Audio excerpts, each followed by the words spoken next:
भूपेंद्र सिंह थे प्रेसिडेंट, वो गए थे। हैदराबाद से एक रोहित वेमुला का बैचमेट था प्रेसिडेंट, वो गया था। तो बहुत सारे लोग। ठीक है, अभी चल रहा, ठीक है।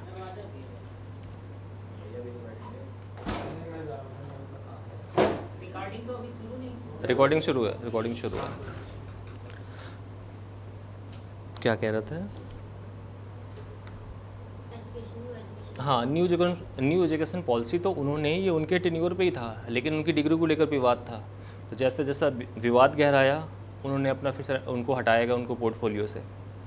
तो ये चीज़ है कि सारा विवाद फिर इसलिए होता है, आपने अपनी जानकारी क्यों छिपाई, आपने सही तथ्य क्यों नहीं रखे। अगर आप एक सिंपल सा कॉन्सेप्ट ही होता है कि अगर आप सही हैं तो आप अपनी इन्फॉर्मेशन क्यों छिपा रहे हो।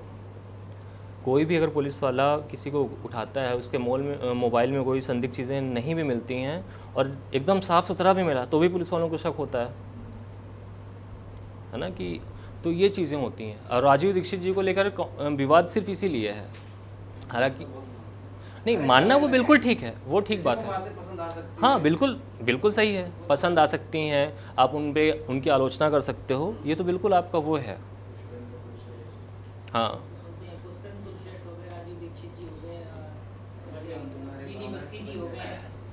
ठीक बात है, कोई कुछ भी बोले, बस आप तथ्य क्रॉस चेक कर लो, बस ये चीज़ें हैं। हाँ ठीक है, चलो। कल हम लोग पंथ निरपेक्षता तक पहुँचे थे, ठीक है, सेकुलरिज्म तक।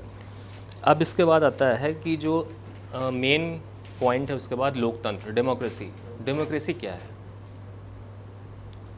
कुछ आप लोग समझते हो डेमोक्रेसी से, जो बेसिक समझते हो तो वो बताओ आप लोग।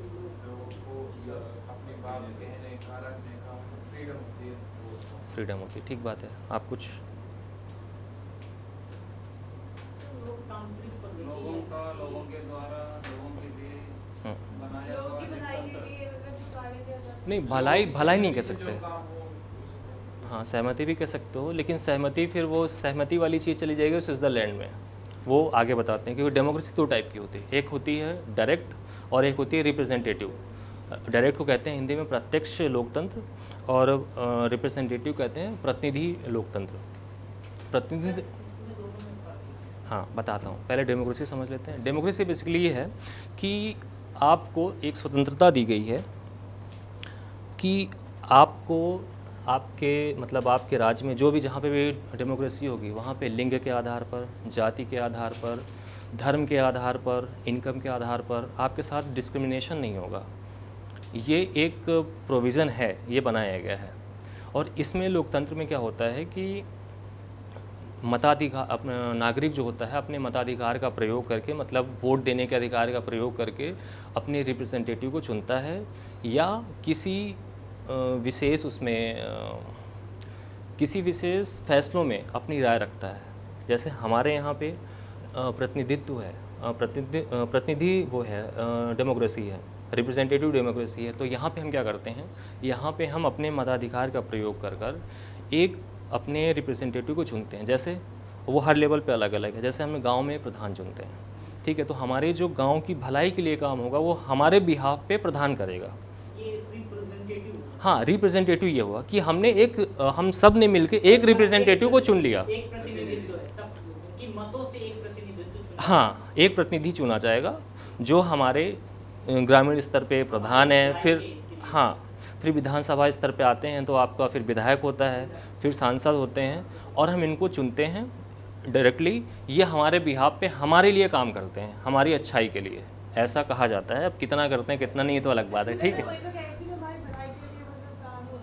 हाँ कह सकते हैं, लेकिन जब स्पेसिफिक डेमोक्रेसी की बात करते हैं ना, तो उसमें थोड़ा सा वो डिफिनेशन में थोड़ा सा देखा जाए ना, भलाई की डायरेक्टली नहीं कह सकते। क्योंकि कहीं कहीं पे जहाँ पे राजतंत्र है, जहाँ पे कहीं कम्युनिज़्म है, तो कुछ शासक ऐसे हुए हैं, कुछ राजा ऐसे हुए हैं जो उन्होंने अच्छा काम किया अपनी जनता के लिए, है ना।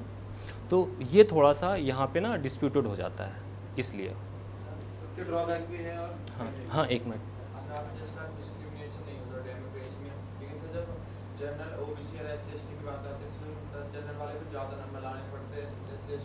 ठीक बात है, ये सुनिए, अभी जब हम लोग समानता में आएंगे ना, समानता में जब आएंगे, समानता में 3 समानता फिर आपको मिलती है।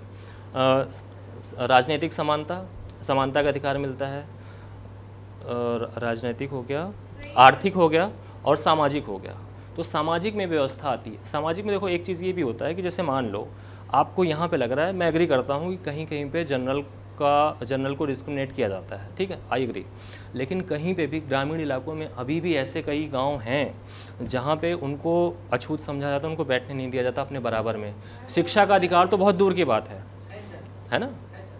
इसीलिए इसमें एक बहुत बढ़िया डिबेट ये हो सकती है कि आधार क्या हो। जैसे आप आधार लाया गया कि आर्थिक आधार अगर रखा जाता है आरक्षण का, जब पढ़ाई करते तो जो उनको नॉलेज जाती है वो तो बराबर दी जाती है ना, फिर उसको ज़्यादा नंबर की वो इसलिए देखिए, वो इसलिए जो संविधान है हमारा, संविधान ही कहता है, जो सामाजिक न्याय की बात करता है, सामाजिक समानता की बात करता है, तो कहते हैं कि इनका रिप्रेजेंटेशन जो है बहुत कम है। आप अगर देखो जुडिशरी में भी बहुत कम है या सिविल सर्विसेज में बहुत कम है, इसलिए उनको ऊपर लाने के लिए एक ये प्रोविज़न किया गया है ताकि आप लाइए कम से कम बराबर हो जाएं, इक्वल सारे लोग हो जाएं। हाँ हाँ, लेकिन हाँ, ये जो आपने बड़ी बात की चेंज कर देंगे, ये चेंज करना बिल्कुल कॉन्स्टिट्यूशनल है, करा जा सकता है, लेकिन ये फिर राजनीतिक इच्छा पता कैसे लगे कि अब बराबर आ गए। नहीं, इसके लिए आयोग होता है, इसके लिए पूरा वो होता है कि पूरा एक डेटा रहता है कि कितने % आ रहे हैं, है नहीं, पूरा डेटा होता है। बदलाव किया जा सकता है, संविधान में किया जा सकता है। आर्टिकल अनुच्छेद 368 के अंतर्गत संसद को ये पावर है कि उस संविधान में संशोधन कर सकता है। लेकिन जब केशवानंद भारती केस आता है, 13 जजों की संवैधानिक पीठ बैठती है, वो कहती है कि संसद के पास ये अधिकार तो है लेकिन अनलिमिटेड नहीं है कि वो कुछ भी कर दे।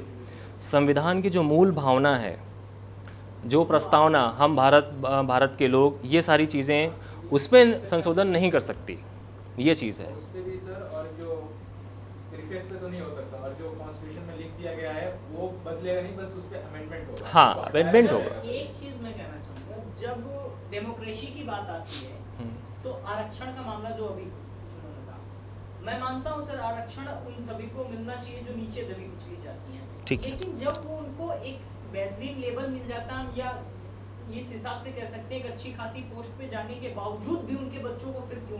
अरे तुम नहीं, इस पे इसका सर मैं बताता हूँ कि देखो, पहले जब कॉन्स्टिट्यूशन अमेंड हुआ था तो अम्बेडकर जी ने कहा था सिर्फ पहले 10 सालों के लिए ये आरक्षण हाँ, दिया जाएगा, एक प्रोविजन उसके रखा बाद जाएगा। कर देना चाहिए। ये सब पॉलिटिक्स की वजह से आज तक है। वोट बैंक है, और अभी भी वोट बैंक तो एक है, और दूसरी चीज़ है जो जहाँ पे अभी भी हो रहा है। एक चीज़ होती है पॉलिसी में, जब भी आप इंडियन पॉलिसी पढ़ोगे तो उसमें एक चीज़ होता है कि अगर कोई पॉलिसी से अगर 2 व्यक्ति लाभान्वित हो रहे हैं और 4 व्यक्ति उसका मिसयूज़ कर रहे हैं, तो इसकी वजह से 2 व्यक्ति को वंचित नहीं किया जा सकता। पॉलिसी की सबसे बड़ी वो होती है। जैसे आप मनरेगा देखो, मनरेगा का कहीं पे बहुत भयंकर दुरुपयोग हो रहा, और कहीं कहीं पे जैसे मनरेगा, जिसमें 100 लोगों को रोजगार गारंटी रोजगार दिया जाता है, उसमें कहीं कहीं पे बहुत भयंकर उसमें। हाँ जी, गांव में मैंने देखा है, प्रधान लोग नाम लिख लेते हैं 100 लोगों का, हाँ, आराम से नाम लिखा लिया जाता है, पैसे आ जाते हैं, और काम मतलब जैसे ये है सक्षम है कि ये कमा रहे हैं, फिर भी अपना नाम लिखवा देंगे, रोज का 300 आ ही रहा है ना। प्रधान से सेटिंग हो गया। गवर्नमेंट ने इसके लिए क्या किया, डीबीटी किया। 300 रुपये डेली के, नहीं, हर रीजन के अकॉर्डिंग अलग अलग भी है। डेली में, हाँ, रोज का। तो ये है, जैसे गवर्नमेंट ने इसमें पाया कि लूप होल है, प्रधान से सेटिंग होकर सारा मामला हो जाता है, तो उन्होंने क्या किया, डीबीटी किया, डायरेक्ट बेनिफिट ट्रांसफ़र, कि अब सीधे उसके व्यक्ति विशेष के अकाउंट में जाएगा। तो वहाँ पे क्या हो जाता है, प्रधान जी खड़े रहते हैं, साइन करो, आधा पैसा दे दो। तो गवर्नमेंट उस पर काम कर रही है, लेकिन इसका ये मतलब नहीं है कि अगर कोई पॉलिसी में थोड़ा सा उसका मिसयूज़ हो रहा है उसकी वजह से पॉलिसी बंद कर दें। नो डाउट आरक्षण में बहुत सारा मिसयूज़ हो रहा है। जैसे डाउरी का मैं बार बार जिक्र करूँ, डाउरी में बहुत सारा वो हो रहा है। दहेज प्रथा का जो एक्ट लगता है, ठीक है, जिसमें ये कहती हैं कि अगर दहेज के लिए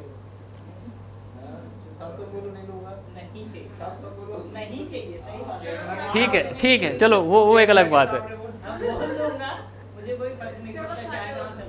तो उसमें ये होता है कि उसमें कहीं पे मिसयूज़ हो रहा है और कहीं पे वाकई ज़रूरत है उसकी, इसीलिए उसको ख़त्म नहीं किया जाता। हाँ, उसमें ये है कि थोड़ा सा संशोधन करने की ज़रूरत रहती है, हर जगह गुंजाइश बनी रहती है, लेकिन परफेक्ट कोई भी सिस्टम, डाउरी की सिस्टम होती है। जैसे क्या होता है कि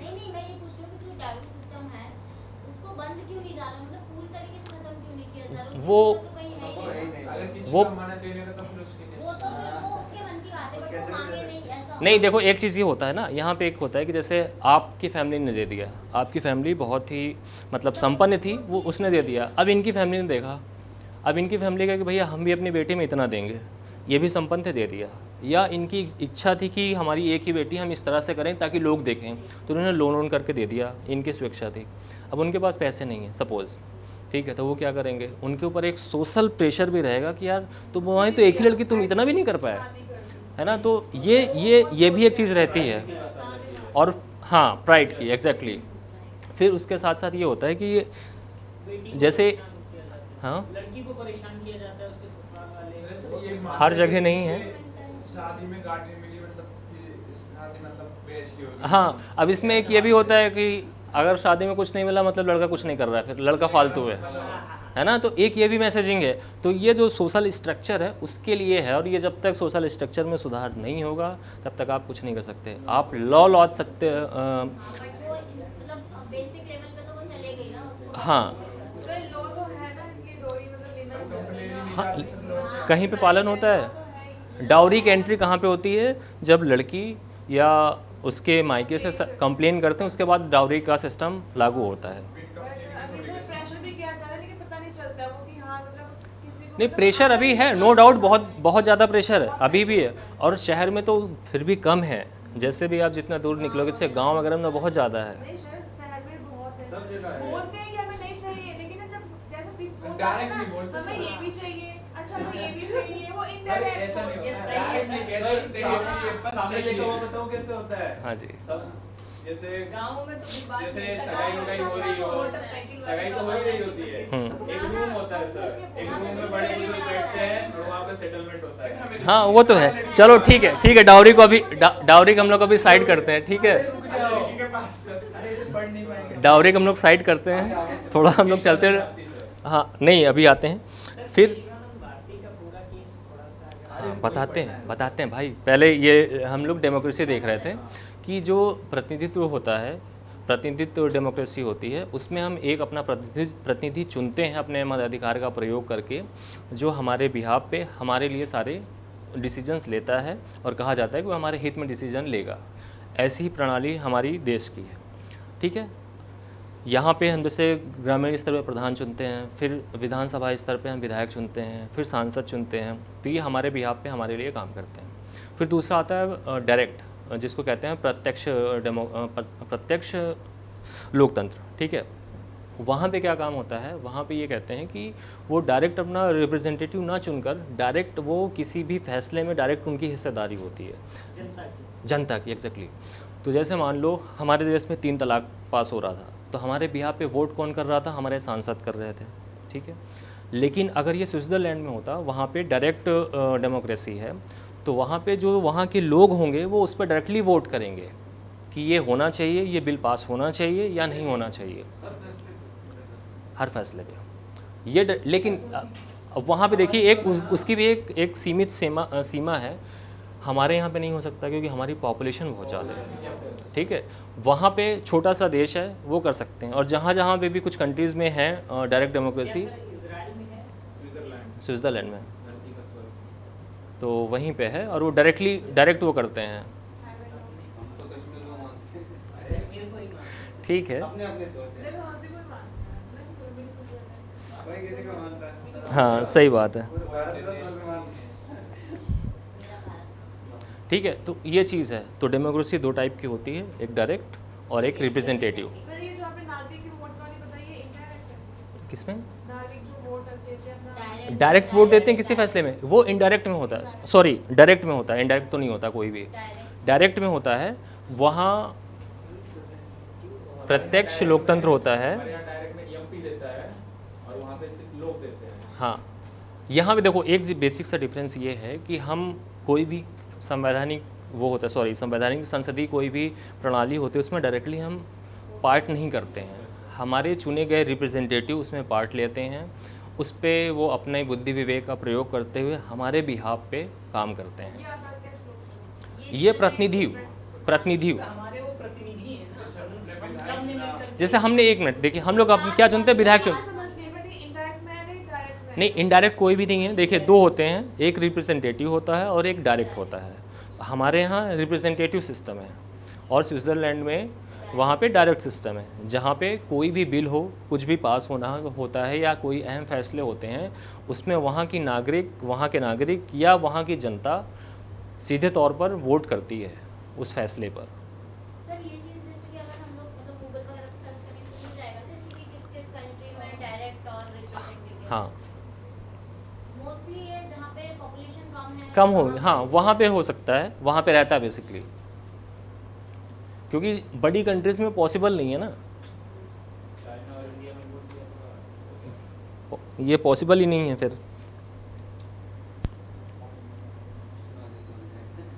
बालाजी के बीच 6 महीने तक नहीं रहते वो, फिर वोटिंग, तो यही चीज़ है। राज्यसभा से उल्टा आगे फिर दोबारा वोटिंग हुई। वोटिंग ही कर दे। ठीक है, आगे बढ़ें। फिर नेक्स्ट जो इम्पॉर्टेंट पार्ट होता है वो गणराज्य। अब इसको, और हाँ एक चीज़ और, लोकतंत्र का बेसिक मतलब जो होता है, अगर इसको संधि विच्छेद करें, संधि विच्छेद समझ रहे हो आप लोग, है ना, कि शब्दों को, एक शब्द को दो पार्ट में तोड़ना, है ना। हाँ, किसको? रिपब्लिक, हाँ, गणराज्य, लोकतंत्र जो है संस्कृत के दो शब्दों से मिलकर बना है, एक लोक और दूसरा तंत्र। लोक का मतलब होता है जनता, तंत्र का मतलब होता है शासन। तो इसका शाब्दिक अर्थ है कि जनता का शासन। ठीक है, अब गणराज्य पे हम लोग आते हैं। ये कौन सी संधि होगी? अब यार ये देखना पड़ेगा यार, देव संधि होगी, इतना डिप जाओगे तो नहीं मुझे कंफर्म नहीं है। यूपीएससी क्लियर कर। वो बिंदु आ रही है। जरूरत है भाई फिर- नहीं नहीं, हाँ बिल्कुल ठीक बात है, मुझे कंफर्म नहीं है। यण संधि ज्ञान हो सकती है क्योंकि वो यण संधि। ठीक है, अब जैसे गणराज्य है, अरे यहाँ ग्रामर नहीं तो आगे बढ़ने। अब जैसे गणराज्य है, तो गणराज्य बेसिकली ये होता है कि ऐसी एक व्यवस्था होती है, सामाजिक व्यवस्था होती है, राजनीतिक व्यवस्था होती है, जिसमें उस देश का प्रमुख जनता के द्वारा चुना जाता है और वो किसी वंशानुगत नहीं होता है। जैसे अगर मोदी जी अगर राष्ट्रपति बन जाते हैं सपोज़, तो ऐसा नहीं है कि मोदी जी का बेटा या बेटी जो भी होता है तो वही फिर वो बनेगा, ऐसा कुछ भी नहीं है। जैसे कि राजाओं के ज़माने में होता था। हाँ, ये और इसमें एक चीज़ होता है कि हम एक सर्टेन टाइम के लिए उनको चुनते हैं, फिर उसका बाद फिर से उसका चुनाव होता है और वो फिर दोबारा आते हैं। और जैसे हमारे यहाँ पे गणराज्य मतलब जो है, हमारे यहाँ इंडिया में प्रमुख जो होगा वो राष्ट्रपति होगा। राष्ट्रपति का चुनाव 5 सालों के लिए होता है, 5 सालों के बाद फिर हम चुनते हैं। ये चीज़ है गणराज्य का बेसिकली मतलब ये है। ठीक है, जिसको रिपब्लिक। और दोस्तों, यानी कि हमारे प्रतिनिधित्व का बदलाव, हाँ एग्जैक्टली कह सकते हो। हमारे प्रतिनिधित्व के बदलाव को हम अब जैसे आप देखोगे किंग जोन है, उनके यहाँ कोई नहीं है, बस वही रहेंगे। वही रहे। ठीक है, उनकी सिस्टर है एक, हम्म, सिस्टर है। वो ठीक है, कहाँ है वो, सामने आती हैं कभी? नहीं। और वो कभी पार्ट नहीं कर सकती डायरेक्टली, वो असिस्ट कर सकती हैं, कभी पार्ट नहीं कर उनके सकती। पापा थे, उससे पहले उनके दादा थे। तो ये चीज़ें, अब ये डेमोक्रेसी में है, सामने आने का मतलब ये है कि डायरेक्टली शासन नहीं कर सकती हैं, वो प्रतिनिधित्व नहीं कर सकते। आइडियाज वगैरह दे। असिस्ट कर सकती हैं, बिल्कुल उनका। नहीं कर सकते हैं। अब असिस्ट कर रही हैं, अब वो जितने भी अपने पक्ष रख रही हैं, उनके भाई की नज़र में वो कितने वैलिड हैं कितने नहीं है तो वही जानते होंगे। ठीक है, बस वो अपना पक्ष रख सकती हैं, बस ये चीज़ है। उसके बाद फिर सर उसकी बहन नहीं बनेगी क्यों? उसके बच्चे बने, उसके बच्चे। तो अब वो ऐसे बढ़ेगा। तो लेकिन कुल मिला के हमारे यहाँ पे जो है, हमारे यहाँ पे ऐसी व्यवस्था नहीं है। हमारे यहाँ पर गणराज्य व्यवस्था है जो कि हर 5 सालों में हम उसके अपने बच्चे ले गए, फिर आगे को अपने चुनाव के दम पर वो अडॉप्ट कर सकता है यार, संभावनाएं बहुत सारी हैं। एडॉप्ट को पता है ना, गोद लेगा लड़के को। अडॉप्ट कर सकता है या लड़की को ले सकते हैं। अब ये तो उसके लिए वहाँ का उनका संविधान देखना पड़ेगा, क्या है कॉन्स्टिट्यूशन क्या है। तो वो इरादा सर उसका संविधान अलग से राज है। तो कहने को तो वहाँ भी वोट पड़ते हैं, वोट तो वहाँ पे भी डाले जाते हैं, कोई खिलाफ में नहीं कर सकता। खिलाफ नहीं कर सकते। अब वो दिखाने के लिए डेमोक्रेसी कि हम वोट से आप चुन रहे हो। ठीक है, इसीलिए हमारे यहाँ क्या कहा जाता है कि रिपब्लिक ऑफ इंडिया। ये चीज़ है कि हमारा गणराज्य की लोकतंत्र है हमारे यहाँ। अरे वो रिपब्लिक का क्या है यार, वो तो फिर ऐसा ही है। इंटरनेशनली दिखाने के लिए करवाते हैं। हाँ, और वोटिंग परसेंट उनका होता है 99%। मतलब वोट डालने जाना ही जाना। जाना ही जाना है, और आप जाओगे उन्हीं के पक्ष में वोट दे के आना भी है, ये कंपल्सन है। ठीक है, वही बात हो गई। फिर डरा के रखा हुआ है जनता को। अरे इतना ज़्यादा कि खतरनाक। अब यहाँ पे ही समझ में आता है कि डेमोक्रेसी की पावर क्या है और डेमोक्रेसी में लोग कितना खुश हैं। इंडिया में तो सर बहुत इतना freedom है, कहेंगे सर, भारत जैसा बहुत फ्रीडम है यहाँ पे।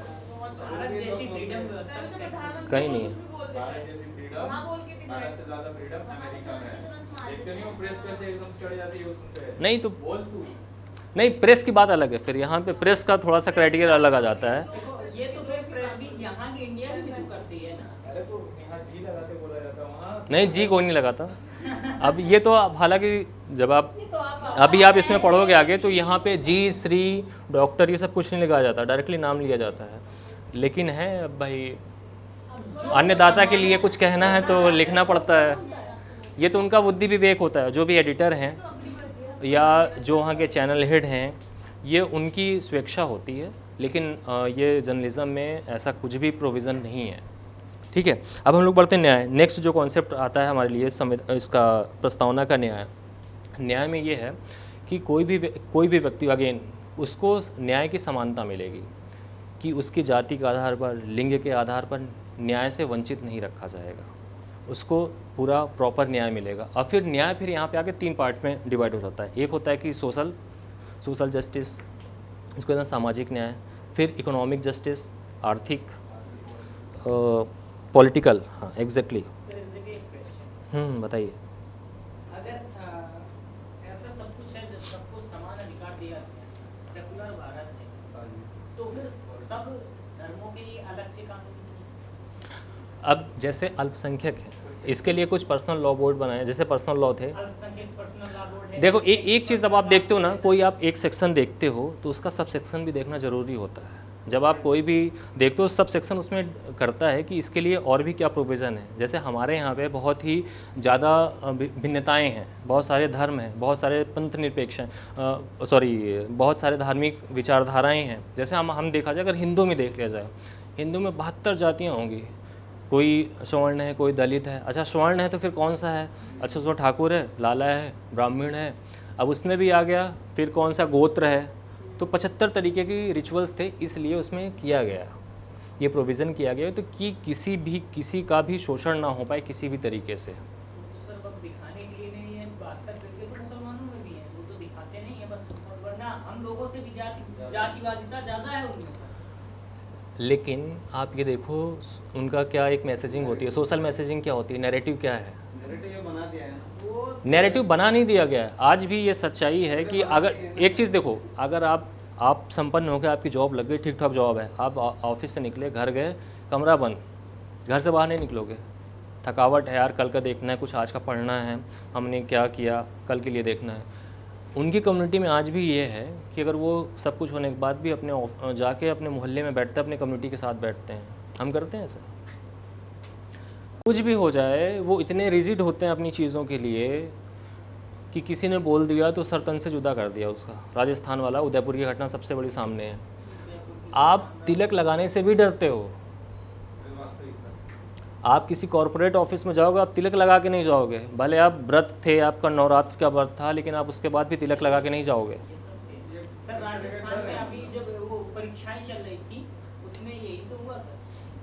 नीट की परीक्षा में केरल में भी हुआ था, राजस्थान में भी हुआ था। राजस्थान में भी यही हुआ। हाँ, बहन बेटियों को मतलब उनकी मंगलसूत्र तक करवा दिए गए और मुस्लिम लड़कियां बुर्के पहन के जा हाँ रही ऐसे जा रही थी, और हिंदू बहन बेटियों को मतलब चूड़ियाँ निकाल रहे हैं, बाजू काटे गए, कुंडल काटे गए। हाँ हाँ, शॉर्ट्स के कर दिए गए। तो सर जरूरी था ऐसा पेपर दिया उल्टे आ जाते। तो फिर मुस्लिमों को बुर्का पहन के क्यों जाएंगे? अब हालांकि इस पे तो हाई कोर्ट का फैसला आ गया था, हाई कोर्ट का फैसला ऑलरेडी आ चुका था केरल हाई कोर्ट का, बावजूद इसके जाने दिया गया। तो एक बहस का मुद्दा एक अलग है, लेकिन जो हम लोग बेसिकली अभी बात कर रहे हैं कि क्या है, उसके लिए जैसे एक चीज़ है कि अगर नियम हमें तोड़ना भी है तो हमें नियम पहले जानना पड़ेगा।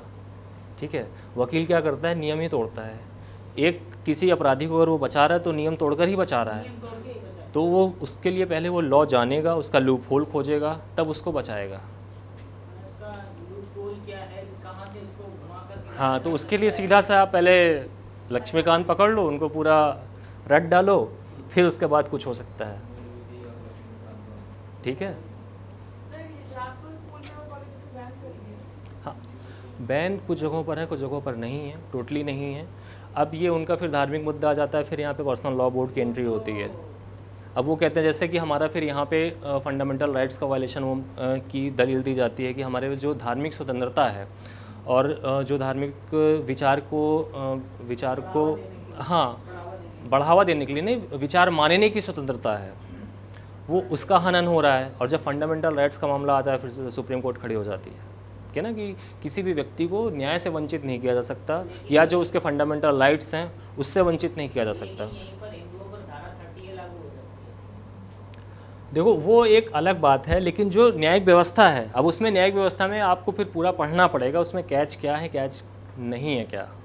ठीक है, तो अब अल्पसंख्यकों का क्या मुद्दा है वो तो फिर उस पर एक बहुत लंबी चौड़ी डिबेट हो सकती है। नहीं सर, ये क्या है, पॉइंट टू पॉइंट है, जुड़ सकते हैं। हाँ बिल्कुल जुड़ सकते हैं। क्योंकि देखिए सर, ये भी लॉ ही है, हमें एक एक मुद्दे के बारे में जब पता नहीं चलेगा, कभी कोई बात पड़ेगी, ये भी एक धार्मिक मुद्दे सारे के एक दूसरे से जुड़े हुए हैं, सब एक दूसरे से जुड़े कनेक्टेड ही हैं। हाँ, तो उसके लिए पढ़ना पड़ेगा ना। कल बिंदास में वक्त बोर्ड का था, इतना खतरनाक होता है क्या मुद्दा? वक्त बोर्ड। ये हाँ। मुसलमानों का ये था। देखो ये क्या है, अब एक चीज़ है कि अगर आपको कॉन्स्टिट्यूशन देखना है तो फिर आप कितना अधिकार दिया हुआ उनको। मी- स्पेशल है। मीडिया से थोड़ा सा आपको हट, मतलब मीडिया की जितनी मीडिया रिपोर्ट्स हैं उससे हट के आपको देखना पड़ेगा। क्यों? क्योंकि मीडिया रिपोर्ट में कोई राइट विंग वाला है तो एक्सट्रीम पे जाके करता है, कोई लेफ्ट विंग वाला है तो एक्सट्रीम पे जाके करता है। तो हमें उन सब के एकालाप से बच के आपको निकल के देखना पड़ेगा संवैधानिक व्यवस्थाएं क्या है। ठीक है, जैसे बीडी का कोई टेक्स्ट होता है, बीडी जो बैकड्रॉप होता है उसका कोई टेक्स्ट होता है, वो ऐसे कभी कभी टेक्स्ट होते हैं कि एकदम भड़काऊ, डायरेक्टली कभी किसी चीज़ पर तो डायरेक्टली न्यायपालिका पर सवाल उठ जाता है, क्या न्याय मिलेगा। कभी कभी ऐसा होता है क्या किसी कोई जो बड़ा मामला होता है क्या न्याय मिलेगा, क्वेश्चन मार्क। आप डायरेक्टली सवाल उठा रहे हो, आप किस पे सवाल उठा रहे हो। अब जैसे मीडिया में एक होता है क्वेश्चन मार्क और एक्सप्लेनेशन मार्क, दोनों लगा दिए उसके बाद वो कुछ भी कह सकते हैं, ऐसा भी नहीं होता है ना कि डायरेक्टली एक जो मैसेजिंग हो रही है, मैसेजिंग तो क्या हो रही है कि आप डायरेक्टली न्याय प्रणाली पे सवाल उठा रहे हो, सीधे कोर्ट ऑफ कंटेम्प्ट का मामला जाएगा, प्रशांत भूषण को लगा था ना, है ना। 1 रुपए दे के छोड़ तो वो 1 रुपए की बात नहीं होती है, उसमें एक मैसेजिंग होती है कि कोई भी, अब वो जैसे उनको मतलब कोई लाज नहीं, शर्म नहीं, उनके लिए क्या है यार। लाज शर्म की बात नहीं है। अब ये भी देखो ना, वो तो बार बार ऐसे ही काम करते हैं। नहीं आप ये देखो कि वो व्यक्ति हर बार मतलब प्रशांत भूषण लॉयर नहीं एडवोकेट, बेसिकली लॉयर एडवोकेट में डिफरेंस होता है। लॉयर वो होता है जैसे लॉ की जिसने पढ़ाई की है वो लॉयर हो गया, जो एडवोकेट होता है वो प्रैक्टिशियन होता है, केस लड़ सकता है। और जो बैरिस्टर होता है, बैरिस्टर में भी डिफरेंस है। बैरिस्टर जो इंडिया के बाहर से लॉ हाँ, लंदन वगैरह से बेसिकली जो करके आए होते हैं उनको बैरिस्टर कहते हैं, ये चीज़ है। ठीक है, तो अब एक मैसेजिंग होती है उसमें कि कोई भी जो नियम तोड़ेगा उसके खिलाफ कार्रवाई होगी। अब उसमें जैसे इसमें तो 1 रुपया था, ये एक प्रतीकात्मक था कि दंड है आपको फिर भी दिया जा रहा है, और यहाँ पे प्रतीकों का बहुत महत्व है। जैसे आप सिनेमा भी देखते हो, जो अगर पुराने फिल्में थीं तो पुराने फिल्मों में अगर आप अभी आगे आपके कोर्स में होगा, शायद फिल्म अप्रिसिएशन होगा तो आगे पढ़ोगे आप उसमें कि कहीं पे एक बुजड़ खाना दिखाया जा रहा है और फिर किसी को मारा जा रहा है, तो इससे ये इस्टेब्लिश हो जाता है कि उस व्यक्ति विशेष को जिस तरह से जानवरों का ट्रीटमेंट होता है, इसी तरह से उस व्यक्ति विशेष का ट्रीटमेंट हो रहा है। तो ये प्रतीकों का हमारे देश में बहुत महत्व है, और इसीलिए वो 1 रुपये का जुर्माना भी बहुत मैटर करता है। किसी के अरे तुम्हारे लिए लग रहा होगा कि आम आदमी के ऊपर लाख रुपया या करोड़ रुपए ऐसे दे दिया जुर्माना बढ़ा, बिल्कुल सही है, उसके लिए कितना बिल्कुल सही बात है, इस पर भरपूर डिबेट हो सकती है, इस पर भरपूर संभावनाएं हैं, लेकिन एक ये जो मैसेजिंग की बात होती है, मैसेजिंग बहुत मैटर करता है। उनको मैसेज देना चाहिए, उनके पास तो बहुत पैसा है। हाँ। इस पे बड़ा दंड नीरव लगना मोदी चाहिए। वाला भी केस तो उठा, तो उसमें भी उनको जुर्माना कितना लगा वो। देखो वो जुर्माने की बात नहीं होती है, जुर्माने का कुल मिला के मतलब ये होता है एक मैसेजिंग होती है कि आपको भी सजा दी जा सकती तुमको भी सजा दे सकते, आप किसी से ऊपर नहीं हो। और प्रशांत भूषण भी जो है ना, प्रशांत भूषण के जो फादर साहब थे वो भी इंदिरा गांधी के अगेंस्ट उन्होंने, सिटिंग पीएम तब भी थी, वो सिटिंग पीएम थी, उनके अगेंस्ट वो केस लड़ा था उन्होंने। तो ठीक है, तो ऐसा नहीं कि वो व्यक्ति न्याय मतलब जो व्यवस्था है उससे बहुत भली बात ही वो परिचित है, फिर कर रहा है परिचित है, अंदर की बात सब जानता है ना। तभी तो हिम्मत कर रहा है। हाँ, यही चीज़ है। तो उसके लिए वही बात फिर से आ जाती है कि आपको नियम तोड़ने के लिए आपको पहले नियम जानना पड़ेगा। आप नियम नहीं जानोगे तो आप नियम तोड़ नहीं पाओगे। कि लोग वो सब जानता है वो सब। हाँ, तो ये चीज़ें हैं। अब जैसे यहाँ पे फिर सामाजिक न्याय की जो व्यवस्था की गई हमारे यहाँ, सामाजिक न्याय की व्यवस्था में आरक्षण लाया गया कि जो भी दबे कुचले लोग हैं उनके लिए एक ऐसी व्यवस्था की जाए जो पहले से इस्टेब्लिश लोग हैं उनके एक बराबर। नेक्स्ट टॉपिक है। नहीं, जो न्याय का है उसमें 3 सब टॉपिक हैं। एक होता है, एक मिनट, सामाजिक न्याय, दूसरा होता है आर्थिक न्याय, तीसरा होता है राजनीतिक न्याय। धार्मिक न्याय। धार्मिक नहीं, सामाजिक न्याय, सामाजिक न्याय, आर्थिक न्याय और राजनीतिक न्याय। न्याय तीन प्रकार से। हमारे यहाँ पे न्याय 3 प्रकार से है, जो संविधान में जिसका जिक्र मिलता है। राजनीतिक न्याय, ठीक है। सामाजिक न्याय में हम ये करते हैं कि सामाजिक न्याय में जो भी जितने भी दलित हैं या अछूत हैं या जो भी हैं उनके लिए एक ऐसी व्यवस्था की जाए कि जो ऑलरेडी इस्टेब्लिश लोग हैं उनके बराबर उनको ले आया जाए, ताकि उनके साथ कहीं पे डिस्क्रिमिनेशन ना हो किसी भी तरीके से। अब इसके लिए आरक्षण लाया गया था। आरक्षण पे भरपूर डिबेट हो सकती है, और अगर आरक्षण का पूरा कॉन्सेप्ट आपको बहुत डिटेल में समझना हो तो एक विकास दिव्य कीर्ति का वीडियो है 2.5 घंटे का, अगर आप लोग इतना समय दे सकते हो तो विकास दिव्य कीर्ति का, दृष्टि IAS के जो फाउंडर हैं डॉक्टर विकास दिव्य कीर्ति, उनका एक, हाँ, क्योंकि अगर आप पढ़ने जाओगे तो पहली चीज़ तो आपको 3-4 बुक का रेफरेंस लेना पड़ेगा पूरा समझने के लिए, तर्क भी, कुतर्क भी, पक्ष विपक्ष दोनों। हाँ, विकास दिव्य कीर्ति, इनका आप देखोगे 2 या 2.5 घंटे का आई थिंक है। किस पे सर है? आरक्षण पे, रिजर्वेशन पे। प्राइम मिनिस्टर और प्रेसिडेंट में सबसे ज़्यादा पावर किसके पास होता है? प्रेसिडेंट के पास सबसे ज़्यादा पावर होती है और प्रेसिडेंट का रिप्रेजेंटेटिव प्राइम मिनिस्टर होता है। सर से तो लेकिन देखो एक चीज़ है, सर बताया जाता है प्रेसिडेंट पर, लेकिन पावर तो PM के पास ज़्यादा होती है। नहीं बताने के लिए देखो एक चीज़ एक बात बताओ, एक सिंपल सा समझो, राजा और वजीर में दोनों में काम कौन ज़्यादा करता है? बस फिर उसी से रिलेट कर लो, सिंपल सी बात है। ठीक है, उनके पास एब्सोल्यूट पावर है, वो संवैधानिक रूप से पावर है, लेकिन अगर व्यवहारिक रूप से देखा जाए तो भले उनको कहा जा सकता है उनके पास उतनी पावर नहीं है व्यवहारिक रूप से। मतलब प्रेसिडेंट बैठ के ऑर्डर देते हैं और प्रधानमंत्री वो सब करते हैं। आप कुछ भी करो, ठीक है, पूरी संसद मिलके एक बिल बनाती है, अब वो लेके गए नहीं, कोई भी जैसे बिल पास करती है, उन्होंने उस पर हस्ताक्षर नहीं किए, सारा धरा का धरा रह गया ना, पॉकेट वीटो लगा के अभी कल यही बात हो रही है ना। वो वीटो लगा दी, उनके पास है वीटो पावर, संवैधानिक व्यवस्था है ऐसी। और इतना ही कर सकते हैं कि वो पॉकेट वीटो ही लगा के उसे रोक सकते हैं, बाकी और कोई एक है सर कि राष्ट्रपति को भी संसद निकाल सकती है मेजॉरिटी के साथ ही। हाँ, वो इसलिए रखा गया है प्रोविज़न हमारे यहाँ कि किसी के अंदर ये ना हो जाए कि अहम ब्रह्मासी, कि जिस चीज़ को राजतंत्रीय व्यवस्था जिस तरह से है, क्या बोलते हैं अभियोजन अभियोजन आई थिंक, लेकिन एक बार फिर से क्रॉस चेक कर लेना प्लीज़, क्योंकि यहाँ पे नेट नहीं चल रहा, नहीं तो मैं अभी क्रॉस चेक करके बताता। अभियोजन ही होगा या चैनल का वाईफाई यहाँ पे पता नहीं है कि नहीं, नीचे का अलग होगा शायद, कॉन्फ्रेंस नाम से आएगा। चलो देख लो। वैसे अभियोजन शायद कहते हैं, एक बार क्रॉस चेक जरूर कर लेना। अभियोग या ऐसा कुछ इम्पीचमेंट, इम्पीचमेंट इन हिंदी अभियोग। अभियोग, हाँ अभियोग ठीक है। तो उसके लिए फिर हमारे सामाजिक न्याय के लिए हमने व्यवस्था की थी आरक्षण की, कि उनको बराबर ले आया जाए, लेकिन उस पर बहुत सारे विवाद हैं, पक्ष हैं, विपक्ष है, तर्क कुतर्क दोनों हैं। उसके लिए आप बेहतर समझने के लिए आप वो पूरा वीडियो देख सकते हो, ठीक है। फिर नेक्स्ट आता है हमारे पास आर्थिक न्याय। आर्थिक न्याय भी ये कहता है कि न्याय की जो व्यवस्था है उसमें ये कहते हैं कि कोई भी व्यक्ति, उसको जिसके पास आर्थिक संपन्नता नहीं है उसको भी न्याय मिले। जैसे कोई व्यक्ति है, वो केस लड़ने में सक्षम नहीं है और वो मामला उसका न्यायालय में लंबित है, तो भारतीय मतलब न्यायपालिका जो होती है उसको एक वकील मुहैया कराती है, ताकि उसको न्याय से वंचित ना रखा जा सके। हाँ ये दिखाया गया है। हाँ, सरकारी वकील। अच्छा सर, एक चीज़ इस जगह क्या ये हमारे संविधान में है, जैसा कि ओ माय गॉड में दिखाया गया सर? क्या? सवाल है सर कि अपना केस वह व्यक्ति खुद से भी लड़ सकता है, लेकिन अपील नहीं कर सकता, नेक्स्ट में अपील फिर नहीं कर सकता, ठीक है? खुद के लिए लड़ सकता है, नेक्स्ट केस नहीं लड़ सकता। हाँ, क्या कह रहे हैं? कोर्ट ने डिसीजन दे दिया, वो डिसीजन उसको मानना मानना पड़ेगा। हाँ, हायर कोर्ट में अपील नहीं कर सकते। तो सर जैसे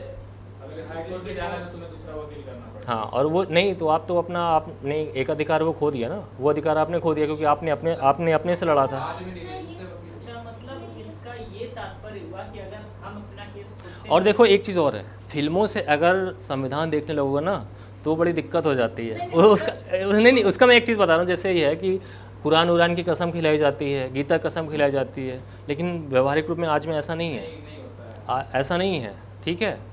वो बात अलग है सर। हमें नहीं, मैं जस्ट बता रहा था। इस जगह ये चेक करना, क्या ये सही हमारे संविधान में ऐसा कोई राइट्स है कि इस तरीके से कभी किया जा सर जब सकता है? फिल्मों में गलत दिखा जाता है तो इंडियन गवर्नमेंट कहती नहीं कि आप इसे गलत क्यों दिखा रहे हो टीवी पे, कि जब ये ऐसा है नहीं तो देखो, वो तो पहले ऐसा ही नहीं वो- disclaimer चला देते हैं ना कि इसमें दिखाई गई चीजें मतलब इतनी वो नहीं है, serious नहीं है। सारी काल्पनिक है।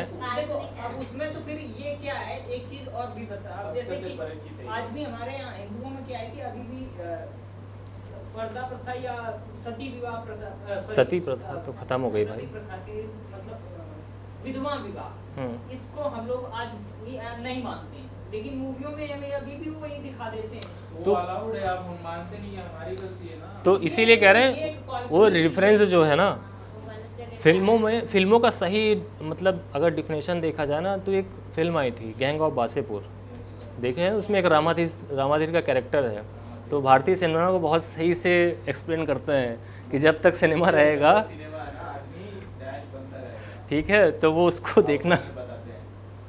सर तो यहाँ पे एक चीज ये पूछ रही थी, जैसे कि आपने बोला कि आप अपना केस लड़ सकते हो और वो जो कोर्ट है वो अपना फैसला नहीं, ये तो देखियो एक्सट्रीम सिचुएशन होती है, पहले वो जब ये न्यायालय देखता है कि आप लड़ने में सक्षम नहीं तो पहले आपको केस मुहैया ही कराते हैं, वकील मुहैया कराते हैं, क्योंकि उसका रीज़न ये होता है क्योंकि आपको हो सकता है आपने लॉ पढ़ा हो, संभावनाएं हैं, या आपको व्यवहारिक ज्ञान हो, लेकिन जब कोर्ट की प्रणाली होती है वो बहुत डिफरेंट होती है। वो फिर वकील जो दूसरे पक्ष का होता है कहता है आपने ये किया था, हाँ या ना बताइए।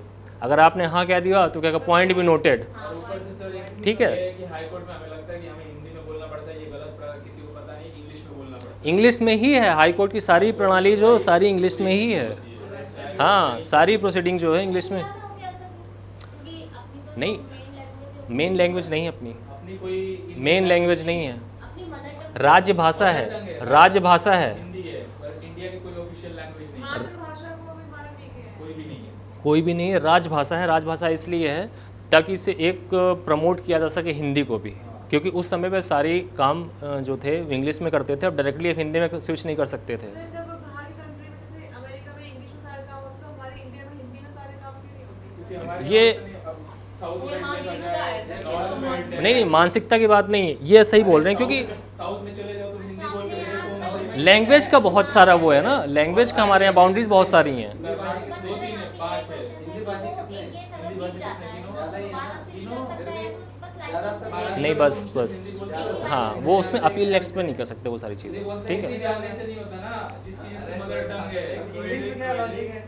नहीं, लॉजिक देखो एक चीज़ है, लैंग्वेज जो होती है, लैंग्वेज के पीछे है अभी उसको चेंज करना चाहिए। हाँ चेंज करना चाहिए। देखो इसीलिए डायरेक्टली प्रमोट किया जा रहा है, और इसी चीज़ के लिए देखो जो भी व्यक्ति है वो लड़ रहा है, उसको कोई समझ सर नहीं ये आ रहा है। एग्जांपल नहीं, एक मिनट नहीं, अगर जो गांव का व्यक्ति होगा, पहली चीज़ जो निचली अदालतों में काम होता है वो हिंदी में तो होता है, ठीक है, पत्राचार जो होता है, करस्पॉन्डेंस जो होता है वो हिंदी में होता है, लेकिन बहुत से मौकिल उर्दू शब्द है, अदालत उर्दू शब्द है, ठीक है, दीवानी उर्दू शब्द है, फौजदारी, तो ये जो चीज़ें हैं ना, तो बहुत सारी उसमें उर्दू की बहुत सारा वो होता है। और ये हमारे यहाँ इसलिए था क्योंकि हमारे ऊपर जितना शासन हुआ उसमें लैंग्वेज का बहुत ज़्यादा दिक्कत थी, इसीलिए आई थिंक 1964 में राजभाषा अधिनियम ले आया गया था। सर ब्रिटिशों ने हम पे 4 साल राज किया है, वो तो गलत फहमी, हमको गलत पढ़ाया जाता है कि 2 साल राज किया है। ब्रिटिश आए ही थे 1600 में। वो देखो यहाँ पे अब जैसे अगर आप देखो इस पे फैक्ट पे बात करोगे, अरे अरे वो तो ऑफिशियल क्राउन ने हमारे ऊपर 200 हाँ, साल राज किया हाँ। है, कंपनी ने 200 साल राज किया है। लेकिन देखो एक चीज़ है ना, जैसे आप देखते हो 1857 का 1857 में क्रांति हुआ था कि विद्रोह हुआ था? हाँ 1857 उसके क्या हुआ था? क्रांति हुई थी या विद्रोह हुआ था? विद्रोह हुआ था। विद्रोह। लेकिन कहाँ पे पढ़ाई, हर जगह क्रांति लिखा रहता है, लिखा रहता है ना? क्रांति और विद्रोह में बहुत सारा डिफरेंस है।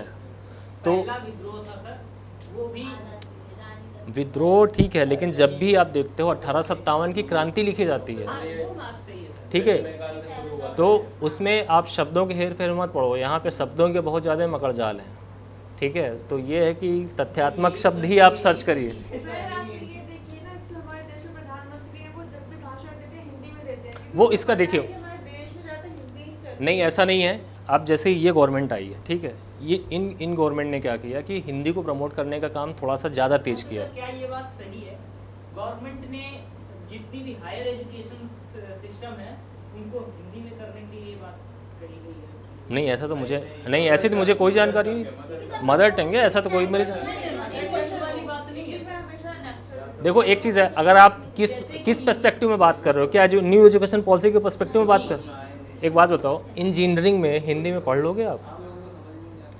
यही तो ड्रॉबैक है, मेन ड्रॉबैक यही है सर। आप हिंदी इंजीनियरिंग में पढ़ लो, इंजीनियरिंग हिंदी में कर सकते हो, डॉक्टरी हिंदी में कर सकते हो। यही चीज़ सर।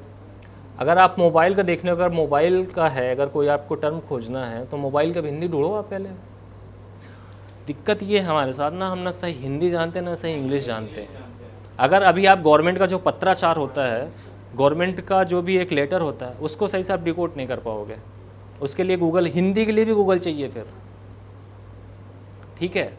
तो और राजभाषा अधिनियम इसीलिए लाया गया था कि ताकि हिंदी को प्रमोट किया जा सके और धीरे धीरे इंग्लिश को रिप्लेस किया जा सके। क्योंकि जब धीरे धीरे सारे लोग समझने लगेंगे, जैसे तमिलनाडु वगैरह है, वहाँ पे आप हिंदी थोपना, वहाँ पे उनको ये सर हुआ क्या है न्यू एजुकेशन पॉलिसी में, जो कि अभी आज मैंने जाना, उसमें क्या है कि जो राज्यों की मदर टंग है उसको बढ़ावा देने की, यानी कि उसमें ये नहीं किया जाएगा कि आप इसी भाषा के तहत पढ़ाएं। देखो एक चीज़ बताएं, जो न्यायिक प्रणाली होती है ना, उसमें जो लिखा जाता है और जो उसका इंटेंशन होता है बहुत डिफरेंट होता है, ठीक है? जैसे आरक्षण देखने में बहुत अच्छा लगता है, एक पक्ष के लिए तो बहुत एकदम संजीवनी है, एक पक्ष के लिए एकदम तलवार है कि बस हमें तो दिन रात काटा ही जा रहा है, ठीक है? तो ये इसमें बहुत सारे डिबेट हो सकते हैं, लेकिन जो अगर संवैधानिक रूप से देखा जाए, जो तथ्यात्मक रूप से देखा जाए, वो यही था कि राजभाषा अधिनियम इसीलिए ले आया गया ताकि इसको प्रमोट किया जा सके। हिंदी पखवाड़ा चलता है, हिंदी पखवाड़ा इसीलिए चलता है ताकि हिंदी को प्रमोट किया जा सके। लेकिन अगर सही हिंदी आ जाएगी आप वो भी नहीं पढ़ पाओगे। एग्जैक्ट हिंदी तो फिर तो सर ये बात सही है। तो नहीं। अब यही है ना, हर चीज़ में समस्या है, तो इसलिए नहीं सकते ना सर, नॉर्थ ईस्ट के 7 स्टेट हो गए, नीचे के हाँ। 5 हो गए, ये तो मैं बोल ऐसे ही रहा हूँ 12 स्टेट। नहीं, एक चीज़ है, अगर जब आप एक देश की बात करते हो, एक देश एक विधान और एक कानून और संविधान, ठीक है, संविधान तो एक ही है, सॉरी। देश के अंदर ही सर जब एक भाषा की बात करोगे, अगर आप एक भाषा डायरेक्टली नहीं हो सकती, क्योंकि आप वहाँ पे चले जाओगे बिल्कुल अलग है। वैसे ही सर फिर सर, ये छत्तीसगढ़ जो- में अच्छा हिंदी सर- भी बोली जाती है और लोअर बेल्ट में हाँ। छत्तीसगढ़ की एक अलग भाषा है। हाँ, छत्तीसगढ़ वहाँ की लोकल भाषा है, वो भी बोली जाती है। छत्तीसगढ़िया भाषा जो है वो अलग फिर से महाराष्ट्र में भी सब मोला भाषा मोला करके बोली भाषा जाती है ना। यूज करते हैं। मराठी भी है, बहुत सारी है ना। तो ये हमारे यहाँ पे ना बहुत सारी दिक्कतें थी, इस वजह से रखा गया एक प्रोविज़न। ऐसा नहीं था कि हम लोग आज जैसे राइट विंग वाले फैलाते हैं कि नेहरू ने सब गलत किया है, नेहरू ने गलत किया, हिंदी को रखना चाहिए था। अरे हिंदी कैसे हो सकती थी? ग्राउंड लेवल पे सोच के देखो, आज के टाइम पे पॉसिबल नहीं है। तमिलनाडु में जाओ, एक बार कोई डिसीजन होता है कि वहाँ पे हिंदी पढ़ाई जाएगी, उस पूरा वहाँ की जो कम्युनिटी है, जो वहाँ के लोग हैं, सड़क पे आ जाते हैं, क्योंकि उनको लगता है कि हमारी आइडेंटिटी के ऊपर खतरा है। सर अभी जो न्यू एजुकेशन पॉलिसी के हिसाब से उसमें क्या है कि राज्य अपनी भाषा सिलेक्ट कर सकते हैं, वो अपनी देखो, मदर टंग पे ही वो ठीक है। शिक्षा प्रणाली को एक बात बताओ, उसकी व्यवहारिकता क्या होगी? अगर आपने सपोज अगर आप मराठी हो, ठीक है, आप वहाँ पे आप मराठी में आपने इंजीनियरिंग कर भी ली, आप दिल्ली में आकर जॉब कर पाओगे? सर मैं हायर एजुकेशन की अभी इस जगह बात नहीं कर रहा हूँ, मैं लोअर लेकिन अगर एजुकेशन उनका बेस तो ऐसा एक चीज़ है, प्रॉब्लम देखो एक चीज़ है, जो आप लोअर लेवल पे बात करते हो, तो जो बच्चा जिस परिवेश में रहता है उसकी लोकल लैंग्वेज तो उसको आती ही है वही तो मैं बात उसमें कर रहा ज़्यादा समझ सके इसलिए बनाया गया है ना। तो एक तो उसको एक ये रहता है कि जो जैसे मान लो जो मराठी है, जो मराठी मानूस है, उसको तो मराठी तो आती ही है, ठीक है, वो परिवार उसका सिखाता है, उसका सराउंडिंग उसको सिखाती है, वो तो सीख ही जाता है। ठीक है, तो वो एक तर्क कुतर्क वाली बात है, बाकी कोई उससे मतलब है नहीं। अच्छा सर, ये क्या सही था कि 3 भाषाओं को रखा गया था? जो अभी की नई प्रणाली आई है उसमें 2 इंडियन भाषाओं का सीखना अनिवार्य और 1 विदेशी भाषा हो सकती अनिवार्य नहीं है, अनिवार्य कुछ भी नहीं है, एक आपको सीखना है है। तो मतलब सीखो, नहीं तो रखा गया है। देखो एक चीज़ है, लैंग्वेज जो क्या है ना, लैंग्वेज आप जितना सीखोगे, अगर कोई हिंदी अच्छी बोल लेता है उसके लिए एडवांटेज है कि जब जर्नलिज्म में जाते हो तो हिंदी की अच्छी डिमांड है, हिंदी पट्टी मतलब हिंदी चैनल में अगर आपको हिंदी पे कमांड है, आनी नहीं आना एक अलग बात है, कमांड होना एक अलग बात है। फिर अगर आप इंग्लिश पे भी आपकी कमांड है तो आपकी वैल्यू बढ़ गई कि नहीं बढ़ गई, जहाँ पे आप सिर्फ परफेक्ट होना जरूरी है। हाँ, और आप जिस फील्ड में हो वहाँ पे लैंग्वेज की तो सारा खेल तो लैंग्वेज का है, चाहे वो हिंदी में हो चाहे इंग्लिश में हो। आपने एक शब्द लिख दिया तो उस पर सारा खेल हो जाएगा। इसलिए यूपीएससी में ज़्यादा हिंदी वाले लोग क्रैक नहीं कर पाते ना, क्योंकि भाषा बदल जाती है, तो ये दिक्कत होती है। इंग्लिश में सिंपल सा होता है। तो इसमें बहुत सारा विवाद है, इसमें भरपूर है, तो इसमें तर्क कुतर्क में मत पड़ो, तथ्य ढूंढो। तर्क कुतर्क नहीं है, लेकिन जो क्वेश्चंस उठ रहे हैं उनको क्लियर करने हाँ के वो लिए- ठीक बात है, वो ठीक बात है। ये क्वेश्चनों का समाधान करने के लिए सिर्फ बात है। नहीं अरे मैं आपसे ये नहीं कह रहा हूँ कि आप हमसे कुतर्क कर रहे हो, मैं भी जस्ट एक बात बता रहा हूँ। तो इसीलिए तो सर मैं आपसे क्लियर हो जा रहा हूँ कि हाँ, ऐसा ठीक है। भी कि इन चीज़ों को चलिए आगे बढ़ते हैं। हाँ आगे बढ़ते हैं, बहुत हो रहा है। अब एक फिर होता है, नेक्स्ट होता है राजनीतिक न्याय। राजनीतिक न्याय ये कहता है कि सर एक बार आर्थिक न्याय के बारे में थोड़ा सा बताएं। हाँ, आर्थिक न्याय ये तो कि जैसे किसी के पास मतलब सुविधाएं नहीं हैं या जो उसके पास आर्थिक रूप से संपन्न नहीं है तो उसको गवर्नमेंट हेल्प करती है, जुडिशरी हेल्प करती है। जैसे गवर्नमेंट कैसे हेल्प करती है, डीबीटी स्कीम है, डीबीटी स्कीम बहुत सारी चलाई जाती हैं, इसीलिए चलाई जा रही हैं कि वो जो